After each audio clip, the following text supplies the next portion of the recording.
দিনটা ছিল বৃহস্পতিবার। তো স্নান টান সেরে বসে পড়েছি ঠাকুর ঘরে, মা লক্ষ্মীকে স্নান করাচ্ছি।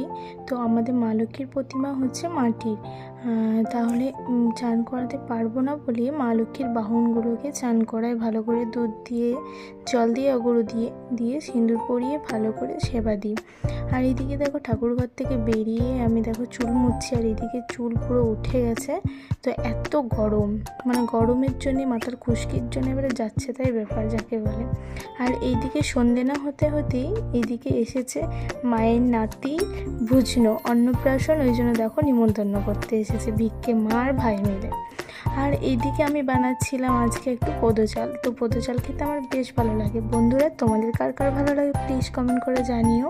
এদিকে সব রকম সবজি দিয়ে, মুসুরির ডাল দিয়ে, মুগের ডাল দিয়ে, পোদো চাল দিয়ে বানানো হলো। আজকে সন্ধেটা এটাই খাবো। তো কেমন হলো প্লিজ কমেন্ট করে জানিও।